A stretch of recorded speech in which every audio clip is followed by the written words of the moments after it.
방금 전에 리플 프라임에서 긴급 속보가 발표가 됐습니다. XRP를 기관거래 담보로 활용하겠다 소식인데요. 드디어 XRP의 큰 그림, 이 윤곽이 드러나고 있는 상황입니다. 지금부터 말씀드릴 내용들, 처음에 좀 혼란스러울 수 있겠지만요. 차근차근 듣다 보면은 무릎을 탁 치는 순간이 오게 되실 겁니다. 리플이 미국 월가의 심장부를 공략하는 체스판을 짜고 있었다는 이야기인데요. 그리고 그 체스판 안에서 리플 스테이블코인 RLUSD 같은 경우는 일종의 눈속임, 즉 연막 작전에 불과했습니다. 진짜 킹, 즉 왕으로 움직이는 말은 따로 있었다는 거. 바로 XRP 담보 모델이 그 주인공인데요. 이게 도대체 무슨 소린지 하나씩 풀어드려 볼게요. 먼저 리플이 최근에 무슨 일을 해왔는지 살펴보겠습니다. 히든로드라는 회사를 무려 1조 5천억이 넘는 돈을 주고 인수한다고 발표한 사실 이미 다들 알고 계실 거예요. 여기서 히든로드가 뭐냐? 바로 프라임 브로커리지라는 걸 하는 회사입니다. 쉽게 말씀드려서 기관들, 큰손들한테 돈을 빌려줄 거고요. 그리고 그 거래에 대한 뒤처리를 해주는 이 종합적인 금융 서비스입니다. 미국 월가의 주요 기관 고객들이 300곳이 넘어갑니다. 그리고 1년에 이 회사가 처리하는 거래 청산 규모가 무려 3조 달러, 우리 돈으로는 몇 천조 원에 달하는 수준이에요. 정말 어마어마한 천문학적인 금액이죠. 여기서 리플이 이 회사를 인수했어요. 그리고 이름을 리플 프라임으로 개명해버립니다. 이게 작년 10월에 정식 출범된 일입니다. 아마도 우리 채널 영상 계속 시청해주시는 분들은 알고 계실 텐데, 그렇다면 여기서 중요한 인물이 한 명이 나옵니다. 바로 히든로드, 이제는 리플 프라임의 국제부문 CEO인 마이크 히긴스라는 사람이에요. 이 사람이 리플에 인수될 때 이런 말을 했습니다. 현재 기관 투자자들이 원하는 신용, 그리고 자금, 이 수요에 대해서 우리가 제공할 수 있는 것보다 20배가 더 많다. 이게 무슨 뜻이냐? 큰 금융기관들이요, 암호자산 거래를 하고 싶어요. 근데 그거를 뒷받침할 돈이나 담보 자산들이 턱없이 부족하다는 말입니다. 히든로드가 은행이 아닌 비은행 중개업체를 가지고 은행이 못 해주는 부분들을 채웠어요.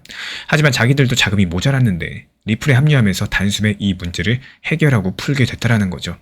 리플이 말 그대로 든든한 자본을 대주고 또 자체 코인과 기술까지도 가져왔으니까요. 그렇다면 여기서 리플은 왜 이 회사를 매수를 했을까? 바로 리플이 직접 기관들의 돈줄의 입구를 통제하는 게이트 키퍼가 되겠다는 의지입니다. 이 프라임 브로커 같은 경우는 어떤 자산을 담보로 인정해줄지 결정할 수 있는 힘을 가지고 있는 회사입니다. 쉽게 말씀드려서 이거 담보로 맡기면 내가 돈 빌려줄게 이러면서 거래의 룰을 정하는 거죠. 리플이 프라임 브로커를 손에 넣었다라는 건요, 이제 리플 마음대로 자기 시스템 안에서 XRP를 핵심적인 담보로 쓰게끔 만들 수 있다는 뜻입니다. 실제로 히든로드 측에서는 리플에 합류를 하면서 우리 서비스에서 RLUSD라는 달러 코인을 마진, 이 증거금 자산으로 쓰고 XRP도 담보에 활용하겠다라고 밝혔습니다. 여기서 슬슬 윤곽이 잡히지 않으시나요? 그래서 정리를 드려보자면은 리플은 지금 두 가지 트랙을 동시에 깐 거나 마찬가지입니다. 한 개는 RLUSD라는 1달러짜리 안전 코인을 미끼로 던져서 또 기관들을 끌어들이는 거고, 가격이 안 흔들리니까 기관들이 또 안심하고 들어오겠죠. 회계장부에서도 1달러로 고정되어 있으니까 상당히 편할 수밖에 없겠죠.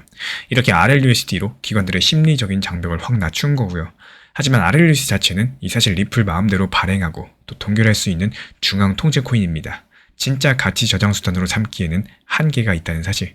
그래서 두 번째 트랙 XRP가 나오게 되는데요. 여기서 리플 XRP 같은 경우에 탈중앙화되어 있어가지고 어느 정부도 손을 댈 수가 없고요. 계정을 동결시킬 수도 없습니다. 그리고 국경 없이 몇 초면은 주고받을 수 있죠.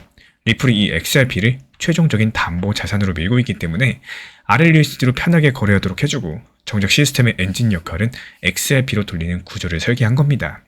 리플 CTO 데이비드 슈워츠 측에서도 XRP는 동결 불가능하다라면서 XRP야말로 믿을 수 있는 담보라고 강조한 적이 있었죠.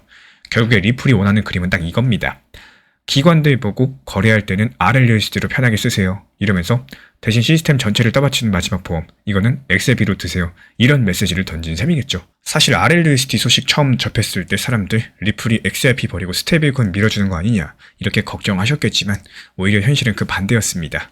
RLUSD를 앞에 내세운 방패 역할이고 진짜 칼은 XRP였던 거죠. 그렇다면 이 XRP를 어떻게 쓰겠다는 걸까? 여기서 힌트는 담보, 즉 돈을 빌릴 때 맡겨두는 보증금 같은 용도로 쓰겠다는 겁니다. 여기서부터 본격적으로 소름 돋는 얘기가 나오는데요. 다 집중해 주시기 바랍니다. 이 리플이 노리는 XRP의 용도는요, 단순한 결제 수단을 뛰어넘게 될 거예요.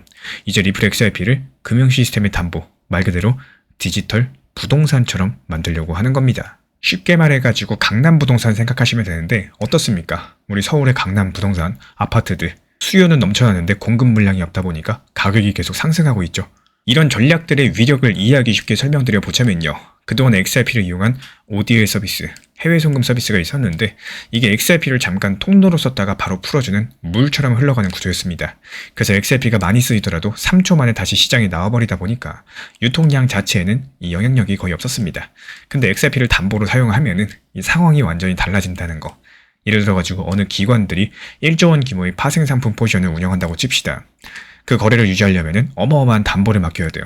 이때 XRP를 2천억 정도 담보로서 예치했다라고 치면은 그 XRP는 그 포지션이 유지되는 몇 달 동안, 심하면은 몇 년 동안 시장에서 완전히 잠겨버립니다. 마치 댐에다가 물을 가둬두는 거 이렇게 생각하시면 되는데요. 이렇게 묶였다. 그럼 어떤 일이 벌어질 수 있을까요? 시장에 풀려가지고 돌아다니는 XRP 물량이 그만큼 당연히 줄어들 밖에 없겠죠. 수요는 그대로인데 공급이 팍 줄어든다. 그럼 가격은 자연히 뛸 겁니다. 물은 그대로인데 댐의 절반을 가둬버리면 남은 물의 값어치가 뛰는 것과도 같은 이치인데요. 실제로 리플 프라임 출범하고 나서 벌써부터 이런 움직임들 보여주고 있죠.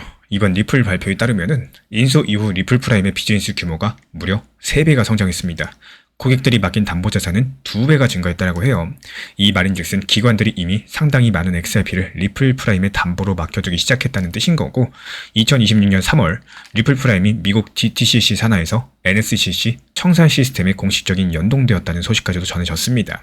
조금 어려운 얘기 같지만요. 쉽게 풀어서 설명드리자면 월가의 기존 거래 정산망에 리플의 시스템이 직접적으로 연결됐다는 뜻입니다.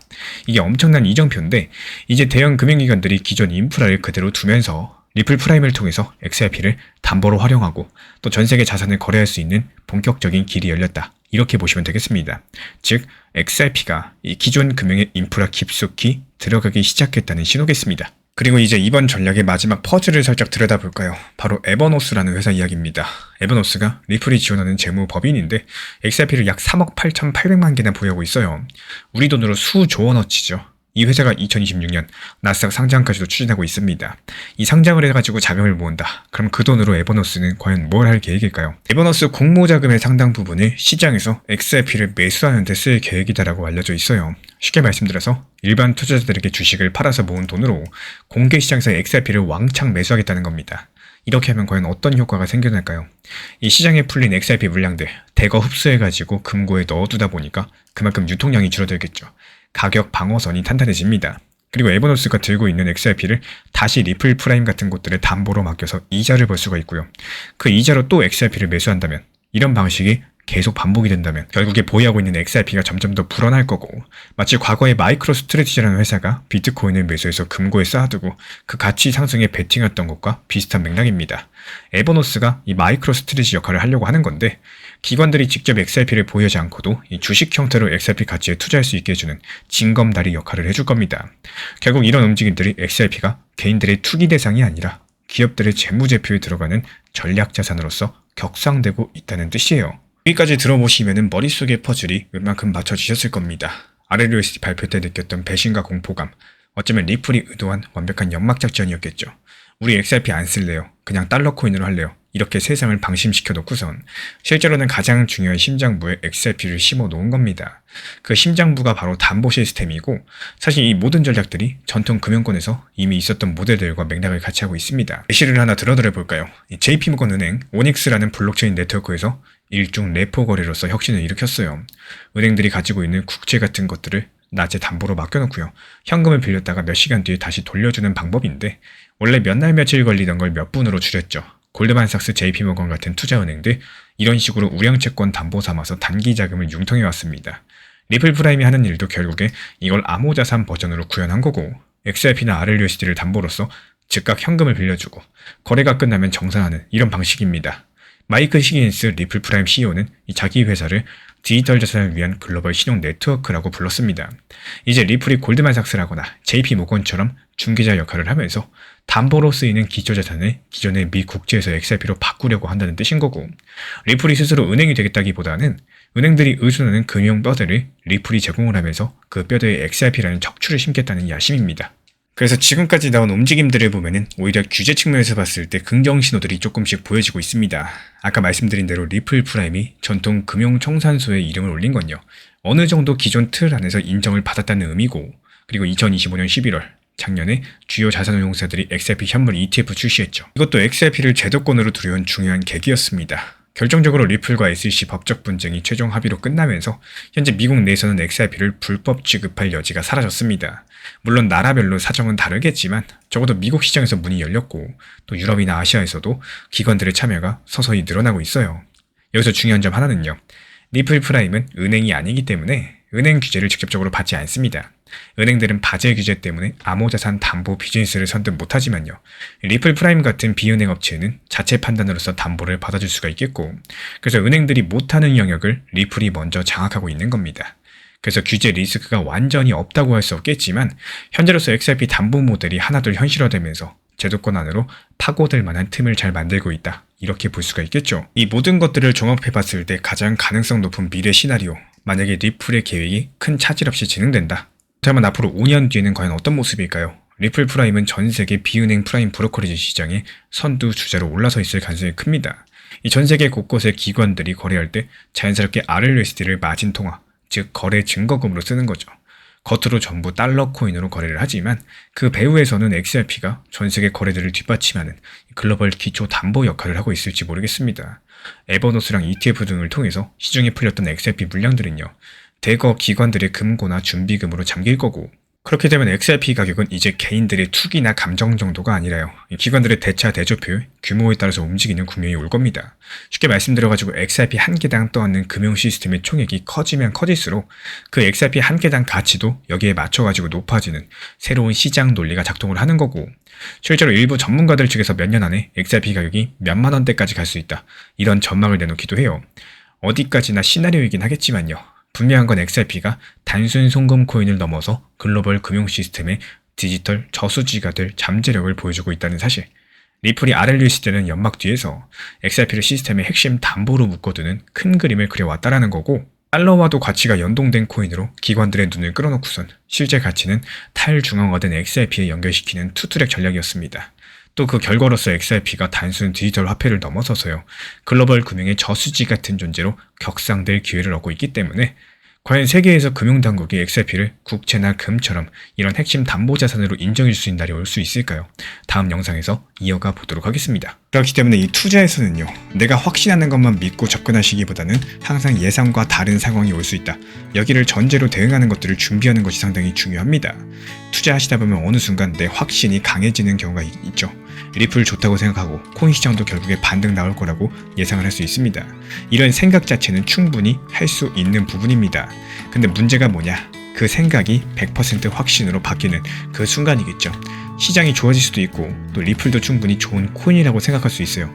동시에 언제 어떤 순간에 시장이 다시 하락장으로 변모하고 예상하지 못한 상황들이 이렇게 발생할 수도 있다는 이 사실들을 항상 인지하고 계셔야 된다는 겁니다. 그래서 우리 구독자분들께서 장기적으로 보유를 한다라고 하시더라도 시장이 항상 좋게만 흘러갈 것이다. 이런 생각으로 접근하시기보다는 언제든지 하락이 올 수 있다. 이런 전제를 가지고 대응 준비를 해두는 것들이 중요하다는 말씀을 드리고 싶습니다. 이렇게 미리 생각을 해두시면요. 실제 시장이 급락하거나 예상보다 흐름이 나빠졌을 때 당황하기보다는 오히려 다음 대응들을 차분하게 할 수 있는 이런 여유라는 게 생기기 시작을 하실 텐데요. 반대로 시장이 무조건 좋을 것이다. 이런 확신만 가지고 투자를 하시게 되면 문제가 발생을 합니다. 실제로 하락장이 찾아왔을 때 대응 자체가 어려워지고 심리적으로도 크게 흔들릴 만한 이런 가능성이 높아지기 때문인데요. 그래서 항상 말씀을 드리는 것처럼 이 투자에서 지나치게 긍정적인 생각에만 기대함을 갖기보다는 현실적인 대응을 준비해두는 것들이 훨씬 더 중요하다는 말씀을 드리고 싶고, 결국에 시장에서 오랜 시간 살아남는 사람들은요. 가장 강력한 확신이 강한 사람이 아니라 어떤 상황이 오더라도 대응할 준비가 되어 있는 사람들이 오랜 시간 살아남을 수 있는 사람들입니다. 리플 XRP 투자에 있어서 이제는 투트랙 전략이 반드시 필요해지고 있습니다. 무턱대고 몰빵하거나 반대로 또 손 놓고 기다리는 시대는 끝났어요. 첫 번째 트랙은 매달 분할 매수하시면서 시장이 빠지든 말든 일정 비중으로서 리플을 꾸준히 모아 나가시는 겁니다. 이거는 시간과 리스크를 분산할 수 있는 가장 효율적인 전략인 거고, 그리고 두 번째 트랙은 남은 현금 비중으로 알트코인 단타로서 굴려나갑니다. 수익이 나면은 그거를 다시 리플에 재투자하시면 되는 거고, 이게 바로 수익을 만드는 순환 매수 전략이 되실 거예요. 그런데 여기서 중요한 거는 단타 하실 때 조심하셔야 되는 거예요. 단타 매매 중독되면 끝장입니다. 이 매매 중독 중독을 절대 조심하셔야 되는 거고, 예를 들어가지고 시장이 과열인데도 지금 아니면 기회가 없다, 이런 조급한 생각에 RSI 지표가 이미 고점인데도 불안해서 또 들어가고 결국에 수익은커녕 손실만 쌓이게 되실 겁니다. 그래서 저희 채널 차원에서는 한 가지 원칙이 있습니다. 확률이 높은 날만 진입을 하세요. 그리고 시장 전체가 과매도 구간일 때, 비트코인 기준 RSI가 바닥을 찍을 때, 그때 알트코인 중에서 최근 거래량이 급등한 종목이 과매도의 경우 MACD, 볼린저 밴드, 이동평균선과 일목균형표 참고해서 신중하게 매수 진입 타점 들어갑니다. 그리고 그 외에는 아예 매매를 쉬는 날도 반드시 있어야지 진짜 단타인 거고, 그렇다면 이걸 어떻게 구별할 수 있는지 궁금하실 거예요. 여기서 챗GPT가 등장을 합니다. 저희는 챗GPT를 단순한 도구로 쓰지 않습니다. GPT한테 오늘 확률 높은 진입 타이밍이냐 이렇게 물어볼 수 있게 맞춤 프롬프트를 사용을 하는데요. 그리고 그 결과에 저의 실전 매매 노하우 30%를 덧붙여가지고 GPT 시그널을 보완합니다. 어떻게 하는지 궁금하신 분들 GPT 검색력과 활용 전략을 이용해가지고 이 두 가지를 한 방에 알려드리고 있습니다. 현재 보이시는 번호로서 리플 단타라고 문자 남겨주세요. 지금 이 영상 보신 분들에게만 오픈합니다. 그냥 GPT 쓰는 법이 아니라 투자로 연결되는 GPT 사용법 지금 바로 알려드리도록 하겠습니다. 제가 안내해드리고 있는 코인 신사 채널 멤버십 전용방에 대해서 짧게 설명드려 보도록 하겠습니다. 리플, 암호화폐 시장에 대한 중요한 이슈, 그리고 브리핑이나 시장의 흐름에 대한 전문적인 분석 내용 설명과 함께 차트상의 기술적 분석, 온체인 지표와 투자 심리에 대한 내용들을 같이 안내 도움드리고 있고, 가장 중요한 투자 심리를 컨트롤하기 위해서 포트폴리오의 구성에 대한 노하우, 투자 심리 컨트롤에 대한 내용도 같이 안내드리고 있습니다. 코인 신사 스터디 멤버십 가입하신 분들께서는 아래 번호 혹은 신청 링크 통해서 남겨주시면 제가 연락드리고 있고, 안내 설명과 함께 신사 채널 리플 전용 멤버십 방에도 입장 안내 설명드리고 있습니다.